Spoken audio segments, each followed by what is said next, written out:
पुढच्या बातमीकडे वळूयात। आंदोलकांनी दादर कबूतरखान्यावरील हटवलेली ताडपत्री अजूनही तशीच आहे। कबूतरखान्याजवळ पुन्हा एकदा कबूतर बसायला त्याच्यामुळे सुरुवात झाली आहे। आंदोलकांनी ताडपत्री हटवल्याने कबूतरखान्यामध्ये कबूतर आता बसू लागलेत। कबूतरांना अन्न पाणी देण्यावर बंदी कायम आहे असं कोर्टाने स्पष्ट केलंय। कबूतरखान्यावरील बंदीचा निर्णय हायकोर्टाकडून कायम ठेवण्यात आलेला आहे।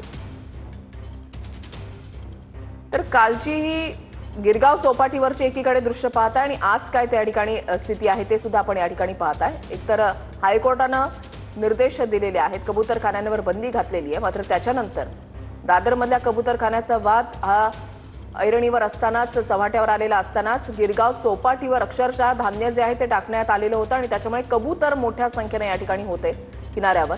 आणि काल धान्य टाकल्यानं आज पुन्हा चौपाटीवर या ठिकाणी कबूतर आलेली आहेत, कारण आता साहजिकच काल या ठिकाणी त्यांना धान्य मिळत असल्यामुळे आजही या ठिकाणी आपल्याला धान्य मिळेल ही अपेक्षा। कबूतरखान्याच्या ठिकाणी जाणार आहोत दादरमधल्या, त्या ठिकाणी निवृत्ती बाबर आमचे प्रतिनिधी आमच्या सोबत आहेत।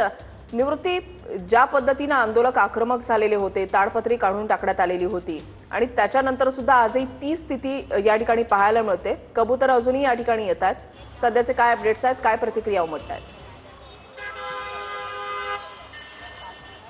नक्कीच वृषाली, आपण पाहायला गेलं तर मुंबई महानगरपालिकेच्या वतीने मुंबई महानगर क्षेत्रातील जवळपास 51 ते 52 कबूतरखाने जे आहेत ते उच्च न्यायालयाच्या आदेशानुसार जे आहेत ते बंद करण्यात आले होते आणि त्यापैकीच एक हा दादरमधील वादग्रस्त कबूतरखाना आपण म्हणावं लागेल, कारण की 2 दिवसापूर्वी याच ठिकाणी कबूतरखान्यावरती आंदोलन झालं होतं आणि आंदोलनकर्त्यांनी संपूर्ण ताडपत्री जी आहे ती पूर्णपणे ताडपत्री तोडली होती आणि या ठिकाणी खाद्य जे आहे ते कबूतरांना मोठ्या प्रमाणात टाकलं होतं आणि त्यामुळे जी कबूतरांची संख्या गेल्या आठवडाभरापासून कमी होत होती ती कबूतरांची संख्या कालपासून वाढताना आपल्याला पाहायला मिळते। अर्धवट स्वरूपात जी ताडपत्री तोडण्यात आली होती ती जशी आहे तशीच ताडपत्री या ठिकाणी ठेवण्यात आलेली आहे, कारण की मुंबई महानगरपालिकेने भूमिका घेतली होती। आंदोलन झाल्यानंतर मुंबई महानगरपालिकेची एकच भूमिका होती, जे उच्च न्यायालयाने आदेश दिलेले आहेत त्या आदेशाचं पालन करूनच कबूतरखान्यावरती कारवाई करण्यात आलेली आहे। त्याच्यामुळे ही ताडपत्री जी आहे ती काढण्यात येणार नाही अशी मुंबई महानगरपालिकेने कालपर्यंत भूमिका घेतली होती, परंतु काल पुन्हा एकदा उच्च न्यायालयामध्ये सुनावणी पार पडली आणि कबूतरखान्यांवरची संपूर्ण कबूतरखाने खाद्य टाकण्यासाठी बंदीच असावी